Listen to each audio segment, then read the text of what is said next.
ഹൃദ്രോഗം ഒരു വ്യക്തിക്ക് ഹൃദ്രോഗം ഉണ്ടോ ഇല്ലയോ എന്നറിയാനുള്ള ആദ്യ ലക്ഷണങ്ങൾ എന്താണ്?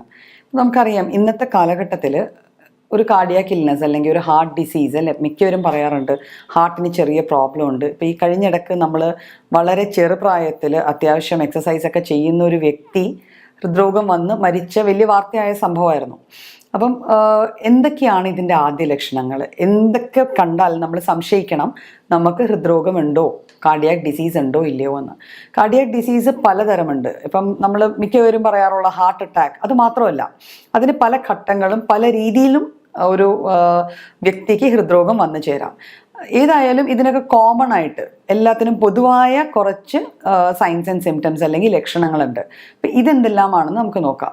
ഒരു വ്യക്തി സാധാരണ ചെയ്യുന്ന ജോലികൾ, ഇപ്പം സാധാരണയായിട്ട് സ്റ്റെപ്പ് കയറി പോകുന്നുണ്ട്, സാധാരണ അത്യാവശ്യം നടക്കുന്നുണ്ട്, പക്ഷെ ഇത് ചെയ്യുമ്പം അനായാസമായി ചെയ്യാൻ പറ്റാതെ വരിക, സാധാരണ ചെയ്യുന്ന ജോലികൾ ചെയ്യുമ്പോൾ തന്നെ കിതപ്പ് വരികയോ ഒരു ശ്വാസ തടസ്സം പോലെ അല്ലെങ്കിൽ നെഞ്ചത്തൊരു ഭാരം ഫീൽ ചെയ്യുക, ഇതൊക്കെയാണ് നമ്മുടെ ആദ്യ ലക്ഷണങ്ങളിൽ വരുന്ന ആദ്യത്തെ പോയിന്റ്സ് നമ്മൾ കവർ ചെയ്യേണ്ടത്. അതായത് നെഞ്ചത്തൊരു ഭാരം അല്ലെങ്കിൽ ഒരു ഡിസ്കംഫേർട്ട് ഫീൽ, ഒരു സുഖമില്ലായ്മ ഫീൽ ചെയ്യും. ചിലരത് പറയണത് നെഞ്ചത്ത് എന്തോ ഭാരം കയറി ഇരിക്കുന്നത് പോലെ, ചിലവർ പറഞ്ഞാൽ നിറഞ്ഞു നിൽക്കുന്നത് പോലെ, പലപ്പോഴും ഗ്യാസ് ഇടിച്ച് കയറി നിൽക്കുന്നു എന്ന് വരെ ചില ആൾക്കാർ വന്ന് പറയാറുണ്ട്.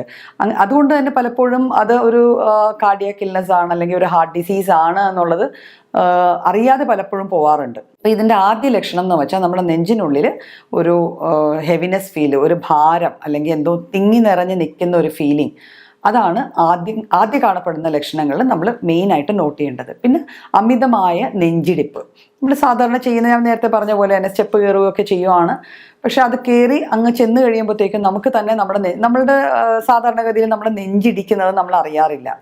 നമുക്ക് കോൺഷ്യസ് ആയിട്ട് നമ്മൾ അറിയുന്നു നമ്മുടെ നെഞ്ചിടിപ്പ് എന്നുള്ളതാണ് പാൽപിറ്റേഷൻ എന്ന് പറയുക. അപ്പം അങ്ങനെ ഒരു അവസ്ഥയിലേക്ക് വന്നു ചേരുക. നമുക്ക് തന്നെ അറിയാൻ പറ്റും നമ്മുടെ നെഞ്ച് പടപടാന്ന് ഇടിക്കുവാണ്. നമ്മൾ ഈ പേടിക്കുമ്പോഴോ അല്ലെങ്കിൽ പെട്ടെന്ന് ഞെട്ടുമ്പോഴോ ഉണ്ടാകുന്ന പോലത്തെ ഒരു ഫീലിംഗ് നമ്മൾ എന്തെങ്കിലും കട്ടിക്ക് ചെയ്ത് കഴിയുമ്പോൾ ഉണ്ടാവുക.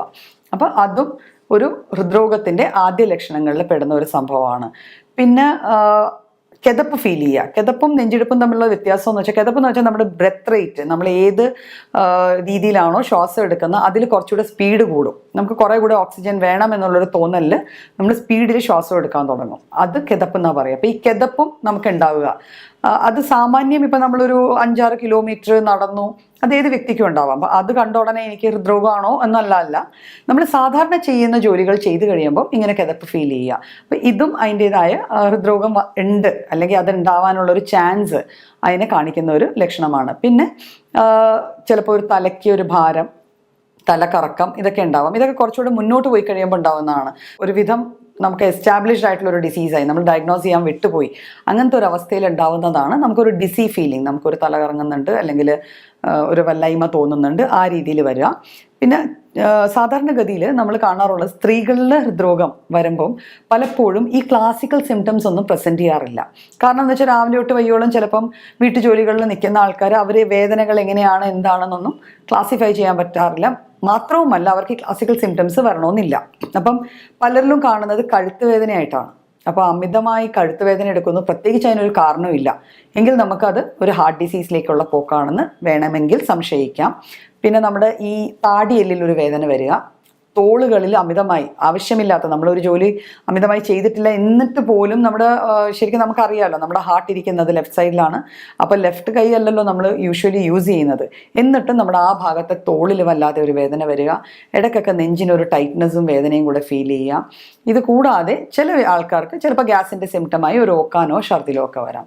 പിന്നെ ഹൃദ്രോഗത്തിൻ്റെ ലക്ഷണങ്ങൾ എന്ന് പറയുമ്പോൾ പലപ്പോഴും ചില വ്യക്തികൾക്ക് കിടന്നുറങ്ങുമ്പോൾ നേരെ നിവർന്ന് കിടന്ന് ഉറങ്ങാൻ പറ്റില്ല. അവരൊരു സൈഡിലേക്ക് തിരിയോ അങ്ങനെ കമന്നോ ഒക്കെ കിടക്കാറുള്ളൂ. അങ്ങനെ കിടക്കുമ്പം അത് മാത്രമല്ല, നമ്മുടെ ആ വീട്ടിലെ മറ്റേ അംഗങ്ങൾ പറയുന്നത് രാത്രി പെട്ടെന്ന് വല്ലാതെ ഒരു കൂർക്കം വലിക്കുന്ന ശബ്ദം കേൾക്കാം. പിന്നെ കുറച്ച് നേരത്തേക്ക് ശബ്ദങ്ങളൊന്നുമില്ല, പലതരത്തിലുള്ള ശബ്ദങ്ങളാണ്. നമ്മൾ പലപ്പോഴും മിമിക്രിയിലും ഇതിലൊക്കെ ആ സൗണ്ട് പലരും ഡിപ്പിക്റ്റ് ചെയ്യാറുണ്ട്. പക്ഷെ അത് ആക്ച്വലി ഒരു ഹൃദ്രോഗിക്ക് വന്നേക്കാവുന്ന ഒരു കണ്ടീഷനാണ്, സ്ലീപ്പ് ആപ്നിയ എന്നൊക്കെ പറയും. കുറച്ച് നേരത്തേക്ക് ഹൃദയം വല്ലാതെ ഫാസ്റ്റായിട്ട് വർക്ക് ചെയ്തിട്ട് കുറച്ച് നേരത്തേക്ക് അത് കുറച്ച് സൈലൻ്റ് ആയിട്ടിരിക്കും. അപ്പോൾ ഇത്തരത്തിൽ നമ്മുടെ വീട്ടിലൊരാൾ വല്ലാണ്ട് കുറുക്കം വലിക്കുന്നതായിട്ട് നമുക്ക് തോന്നുവാണെങ്കിൽ നമുക്ക് സംശയിക്കാം ആ വ്യക്തിക്ക് ഹൃദ്രോഗം ഉണ്ടോ ഇല്ലയോ എന്ന്. പിന്നെ അമിതമായി വിയർക്കുക, വെറുതെ ഇരിക്കുമ്പോൾ അമിതമായി വെട്ടി വിയർക്കുക, അല്ലെങ്കിൽ ഉറക്കത്തിൽ അമിതമായി വെട്ടി വിയർത്തിട്ട് എഴുന്നേൽക്കുക, ഉണരുക. അപ്പോൾ ഇത്തരത്തിലുള്ള ലക്ഷണങ്ങൾ നമ്മളിൽ കാണുന്നുണ്ട്.